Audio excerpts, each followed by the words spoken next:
Hey Bulldogs, let's see what's happening this week on Code Blue News. George does a recap of 2020. We have another Review 60 with Chuck. Brianna introduces a new club here at HMHS, as well as Matt making a special announcement. Now please stand for the Pledge of Allegiance and a moment of silence. I pledge allegiance to the flag of the United States of America, and to the republic for which it stands, one nation, under God, indivisible, with liberty and justice for all. Please remain standing for a moment of silence. Thank you. Hey Bulldogs, welcome back to Code Blue Season 3. I'm George Starr, here with Joe McLaughlin, 6 feet apart.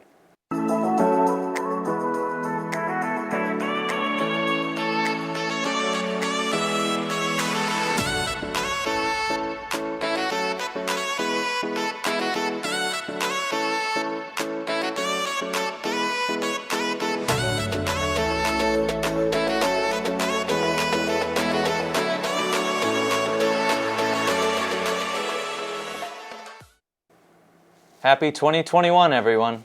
Hopefully this year will be marginally better than the last. Speaking of last year, let's go to George, who recapped one of the worst years in recent memory. It's finally over. 2020's gone and the Earth isn't gone with it. 2020 has been an absolute nightmare of a year, with every month having its own quirky theme, if you will. Almost all of these events none of us wish happened. Pack your bags, kids, because we're going on a trip through these 12 months we like to call 2020.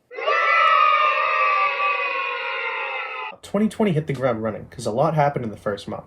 This little virus in China started to appear. It's nothing to worry about. Trust me, guys. I used to make science segments. The US-Iran conflict started in January. I bet we all forgot about that one. We almost had World War III.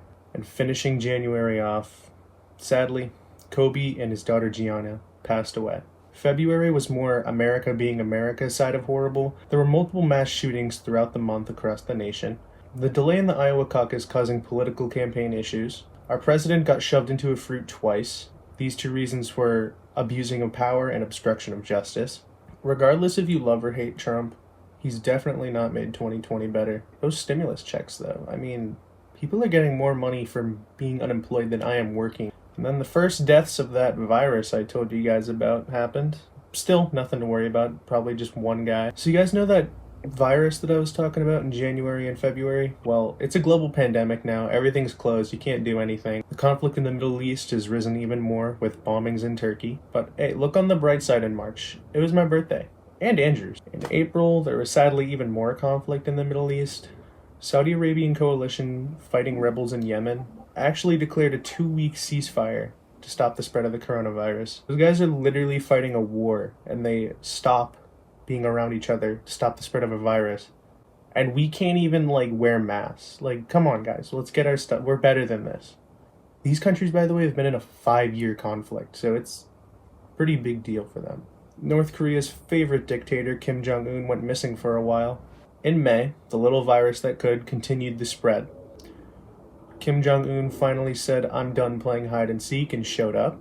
After one of the worst mass shootings recorded in its history, Canada banned the manufacturing, buying, and selling of over 1,500 different types of assault rifles. If only it was that easy in the US. The tragedy involving George Floyd happened in late May. This is soon to cause major conflict and riots throughout the nation, but we'll see that next month. June is when you-know-what hits the you-know-fan. The protests picked up a lot of traction in these first few days of the month. Protests were being held nationwide as well as riots. If you want to hear more about this massive event and impact in history, check out CBN reporters Flannel Boy Matt Messina and myself. We've both made segments on this topic. Oh yeah, also a massive locust swarm destroyed India's crop and suburban areas.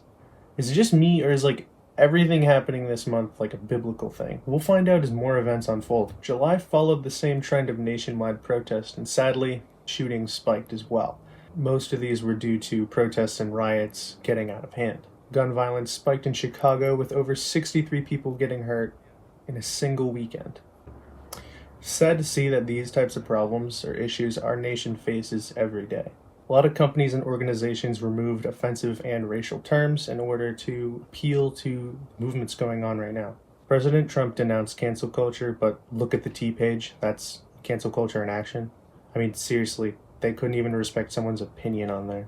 In early August, an explosion in Beirut, Lebanon, caused the deaths of over 180 people and injured many more. My prayers are still with all the victims. The U.S. Postal Service went under investigation as it was unprepared for the massive amounts of mail-in ballots for the election. A bill was passed providing $25 billion to the Postal Service. Speaking of elections, this is when Joe Biden announced his running mate and vice president, Kamala Harris. Love her or hate her, she is the first woman and woman of color to be vice president. September was like the calm before the storm compared to the other months, but it still did not go unnoticed. Ruth Bader Ginsburg, who was known for fighting for women's rights, sadly passed away from cancer at age 87. President Trump then had to rush and fill a spot that she left open for the Supreme Court. President Trump and Biden had their first debate. Man, it only feels like yesterday those two old farts were yelling at each other like a Call of Duty lobby. To even think these two can be in charge of our country is kind of frightening. October had a lot more global events going on, such as the death of a Kuwait monarch. I'm going to butcher this name, but I'm just putting this in so you can, search it up or whatever.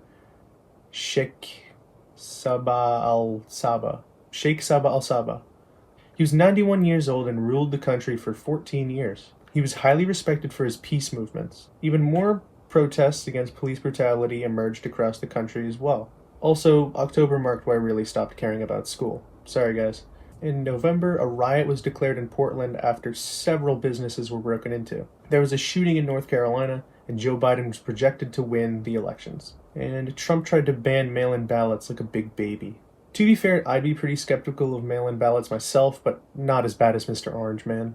There were 20 consecutive days where each day 100,000 cases of corona were reported. The US in total right now has about 18 million cases, which is double the second most at only 9 million, which is held by India.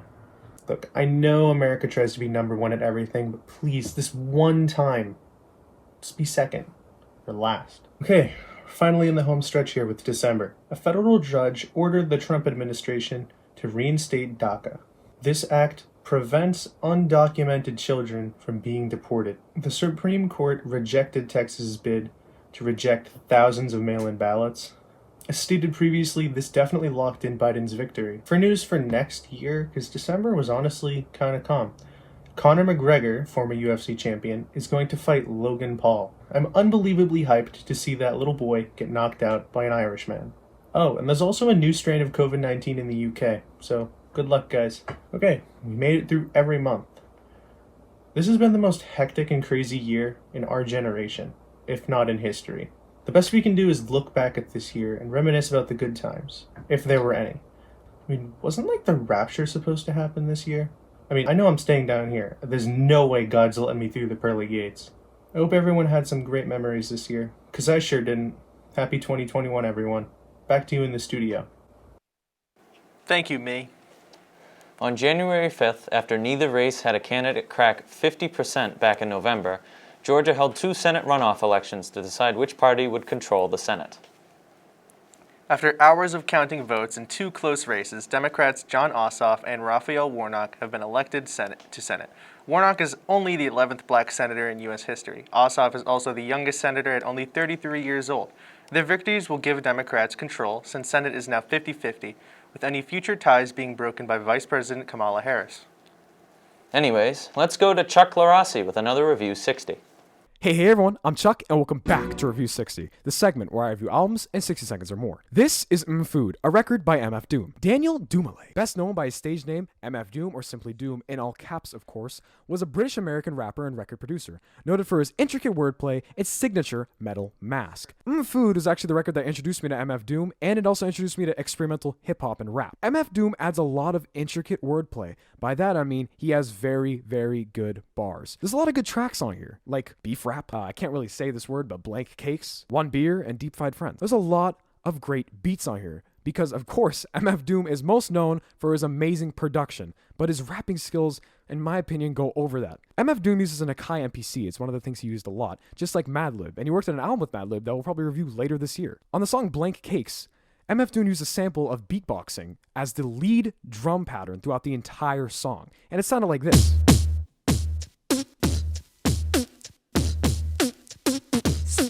I really enjoy this track and it's probably my favorite on the record. This album has literally no bad songs. Like, literally, there's a bunch of great tracks on here. Every single track is great. I'm going to give Food by MF Doom a perfect 10. And before I get out of here, the reason why I did this album for my segment is because MF Doom, in all caps, of course, passed away on October 31st last year. Daniel was a big inspiration to me and many other people with his production style and his rapping style. We will forever remember MF Doom.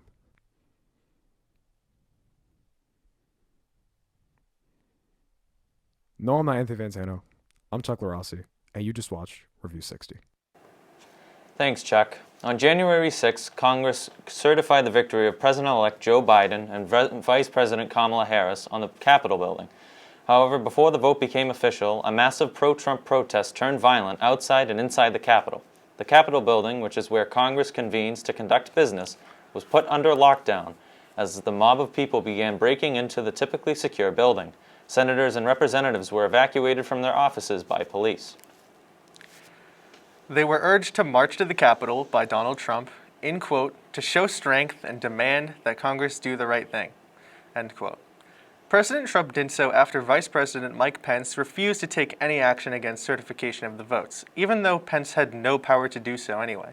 During the rioting inside the halls of Congress, one woman was shot and killed by police while attempting to enter the door leading to the Speaker's lobby of the Capitol. The officer who shot her fired once and has been put on administrative leave until an investigation of the incident can be completed. Capitol Police, Secret Service, and the National Guard dispersed the crowd after a few hours. 4 people died, at least 14 police officers were injured, and up to 52 arrests have been made so far, with possibly more coming in weeks. Many on social media pointed out the difference between the treatment of Black Lives Matter protesters in D.C. last summer compared to the perpetrators of the first breach of the Capitol. This is the first time this has ever happened since the British Army did it during the War of 1812. Now, let's turn things over to Brianna with an announcement about the new anime club here at HMHS. The anime club is going to be like the coolest book club you can ever imagine. But instead of books, anime, we'll just be watching it, talking about it, just hanging out.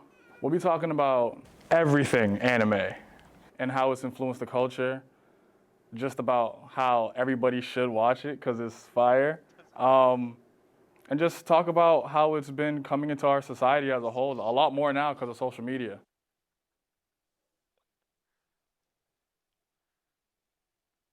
Thanks, Brianna. And now, Koblu News has a very special announcement for the senior class. Hello, lovely bulldogs. I'm Matthew Messina, residing from my poorly lit bedroom. A couple of hours ago, our entire White House got invaded by angry Americans who wanted a different outcome to a democratically voted election. That kind of reminded me, the world is absolutely terrible lately, isn't it? Well, luckily, we have our friends and family who are hopefully as healthy as can be to get us through it. While the world is wildin', me and my loved ones are styling and profiling, trying to stay optimistic that there is a better tomorrow. Naturally, a lot of my favorite human beings reside in the class of 2021, the most quarantined of all of the classes. Yeah, those lads aren't having the best senior year, are they? Even ignoring divisive politics sweeping the nation, the coronavirus has separated our class into 2 cohorts, so we can't communicate with a lot of our favorite people during our senior send-off. Additionally, many of us are fully remote. Shout out to Savannah. These are all things that we've accepted over time. However, it's still very depressing. During Christmas break, I had a vision of an event that would make our senior class whole again. A single event where we all just came together and felt united, with masks on.